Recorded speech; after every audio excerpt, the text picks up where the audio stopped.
Bismillahirrahmanirrahim. Assalamualaikum warahmatullahi wabarakatuh. Apa kabar anak-anak hari ini? Semoga tetap semangat, sehat, luar biasa kelas 4 semua ya. Walaupun di rumah, tetap jaga kesehatan, tetap cuci tangan pakai sabun, tetap berjemur, dan jangan lupa tetap melakukan kebaikan. Walaupun tersenyum kepada saudara itu termasuk ibadah yang paling ringan ya anak-anak. Bismillah, kita belajar lagi. Belajar itu tidak kenal lelah ya anak-anak ya. Siapa yang mau belajar itu insya Allah akan ditinggikan derajatnya nanti.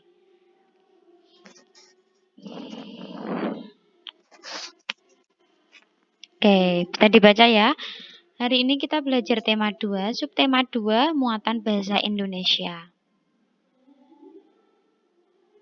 Nah, subtema 2 ini materinya masih mengenai energi, yaitu manfaat energi. Nah, untuk bahasa Indonesia, coba dibaca bareng-bareng ya.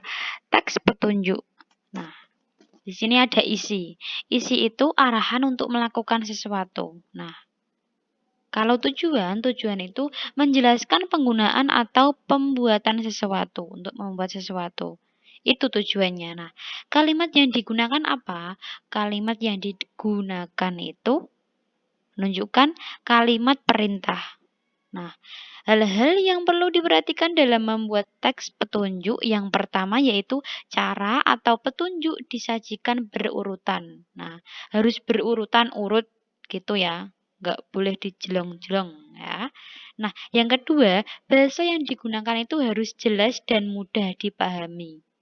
Nah, kalau bahasanya mudah dipahami, jadi orang lain ketika membacanya itu akan paham. Nah, next. Nah, ini petunjuk membuat kipas kain. Contohnya, nah, yang pertama, siapkan kain, beberapa bilah bambu. Nah, panjangnya sekian, lebarnya sekian, tebalnya berapa itu sudah bisa dibaca sendiri ya.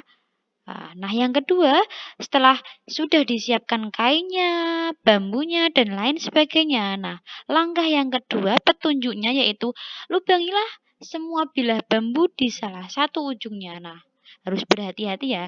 Hati-hati saat melubangi bilah bambu. Mintalah bantuan pada gurumu jika kamu merasa kesulitan. Nah, setelah itu, tumpuklah bilah bambu lalu masukkan kawat pada lubang untuk menyatukan bilah bambu tersebut.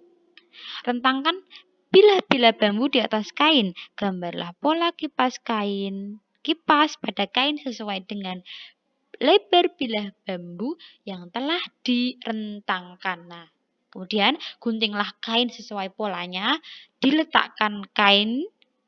Nah, letakkan kain itu di atas rentangan bambu dan rekatkan dengan lem, menggunakan lem. Nah, kemudian diamkan selama beberapa menit untuk mengeringkan lem tersebut.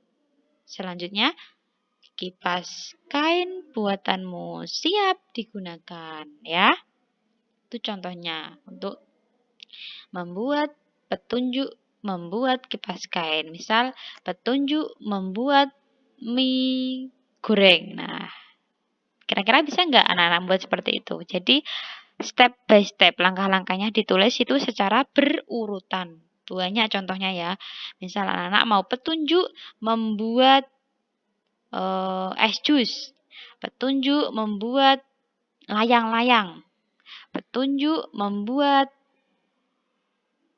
Membuat kipas dari kertas. Itu kan bisa ya anak-anak ya. Nah, kemudian membuat poster hemat energi. Nah, kemarin anak-anak sudah membuat poster hemat energi, temanya itu sudah dipraktekkan. Nah, sebelumnya kalian telah mengenal teks petunjuk. Teks petunjuk dapat disajikan dalam bentuk poster. Nah, poster ini pengertiannya apa anak-anak? Karya seni karya seni, edisi gambar, dan kalimat ajakan di atas kertas berukuran besar yang digantung atau ditempel. Nah, poster ini mesti menggunakan kata-kata yang singkat, padat, jelas, dan menarik. Nah, dan dapat mudah dipahami orang ketika membaca poster tersebut. Nah, berikut langkah-langkah membuat poster yang menarik. Nah, poster sebaiknya berwarna cerah karena akan menarik perhatian orang yang membacanya. Nah, yang kedua, gambar atau tulisan dibuat sesuai tema dan ukuran poster. Nah, yang ketiga, tulisan dibuat dengan kalimat efektif, singkat, dan jelas. Oke?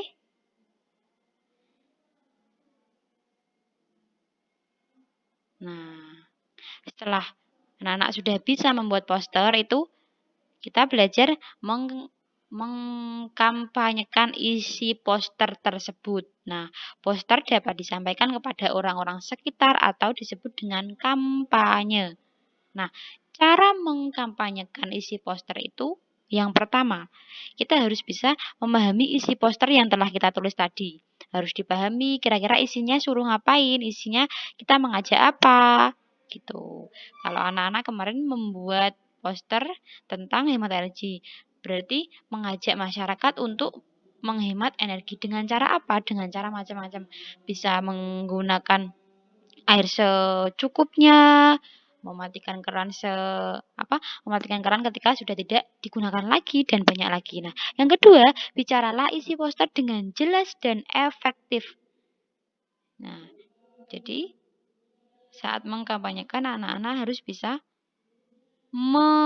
berbicara dengan jelas dari isi poster yang telah anak-anak tulis tadi, telah anak-anak buat tadi. Nah, yang ketiga, sampaikan dengan bahasa yang baik dan santun ya. Nggak boleh terburu-buru. Bicaranya yang baik dan santun. Nah, serta tidak terlalu cepat ya anak-anak. Harus belajar seperti itu. Oke, terima kasih untuk materi hari ini. Mohon maaf masih banyak kurangnya. Berkat tutup. Wassalamualaikum warahmatullahi wabarakatuh.